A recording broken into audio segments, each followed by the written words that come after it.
Bienvenue dans Le Saviez-vous, le podcast qui vous plonge dans les secrets et les mystères de notre région. Aujourd'hui, nous remontons le temps pour évoquer un crime brutal, un fait divers qui a marqué l'histoire locale. Le meurtre de Jacques-Joseph Mary, ancien officier napoléonien, assassiné à la hache en 1822. Une vie de bataille, de blessures, pour finir massacré dans un petit chemin désert. Un crime qui a choqué, qui a marqué et dont l'écho résonne encore aujourd'hui. De Napoléon à Dizon, le destin d'un soldat. Mais qui était Jacques-Joseph Mary? Né à Verviers en 1778, cet homme fut un soldat d'exception, serviteur dans les plus grandes campagnes de Napoléon.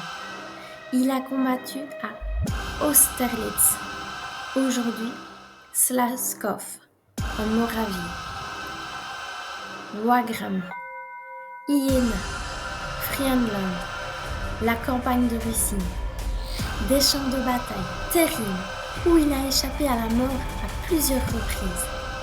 Blessé, endurci par les combats, il quitte l'armée après 22 ans sous l'uniforme, dont 16 ans au service de Napoléon et 6 ans dans l'armée du Royaume des Pays-Bas.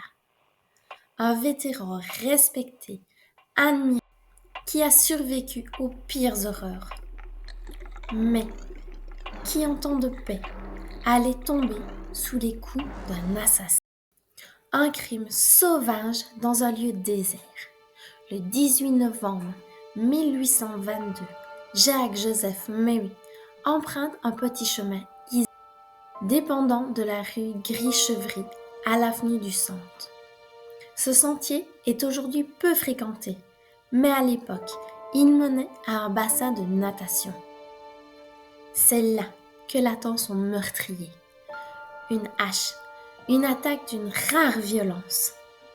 Lorsqu'on découvre le corps, la scène est atroce. Un médecin de la famille Chapuis est chargé d'examiner le cadavre. Son rapport décrit un acharnement féroce, un massacre méthodique.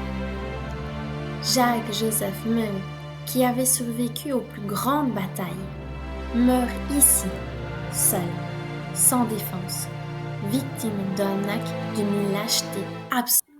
2 suspects, mais un coupable officiel. L'enquête s'oriente vers 2 suspects. Un certain Appelen, fonctionnaire de police et rival jaloux de Mary, le concubin de la cousine de Mary, dont l'implication reste floue. Après enquête, Appelen est reconnu coupable. Quant au 2e suspect, il est acquitté par la justice, mais banni par la société. Plus de travail, plus d'aide, il est mis à l'écart. Le meurtre, pourtant résolu, continue de hanter les esprits. Des funérailles marquées par l'histoire. Le 2 décembre 1822, une date hautement symbolique, l'anniversaire de la bataille d'Austerlitz. C'est ce jour-là que l'on célèbre les funérailles de Jacques-Joseph Mary en l'église Saint-Rémy. Une foule émue accompagne cet homme qui avait tout donné à son pays, mort à 44 ans après une vie de service et de loyauté. Peu après, pour honorer sa mémoire, une pierre commémorative est installée sur les lieux du crime. On peut encore y lire aujourd'hui: Priez pour Jacques-Joseph Mary, lieutenant d'infanterie, assassiné ici près le 18 novembre 1822. RIP. Cette pierre fut posée par M. de Biolay, qui avait fait tracer ce chemin pour faciliter l'accès des ouvriers d'Andrimont à leur travail. Reliques et traces du passé. À proximité du lieu du crime, un mur de soutènement intrigue. Rue du Centre. Certains blocs de pierre semblent étrangement bien taillés.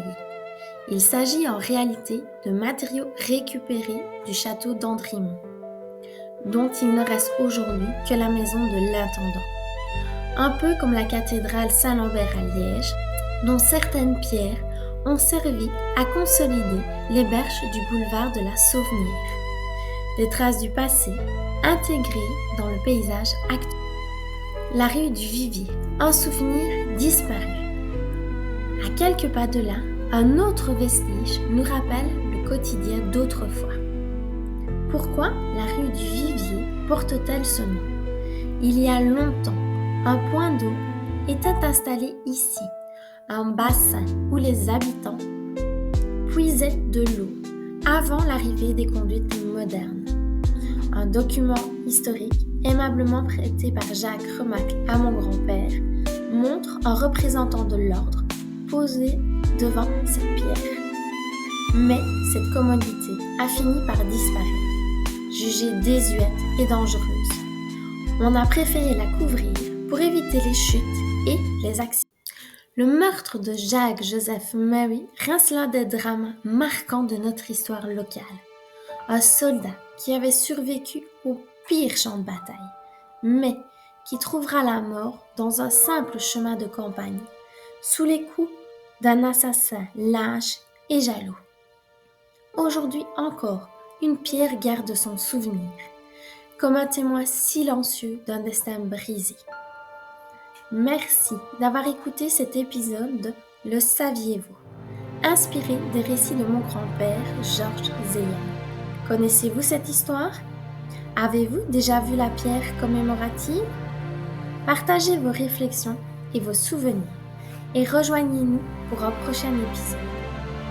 D'ici là, souvenons-nous et gardons la mémoire de ceux qui nous ont précédés.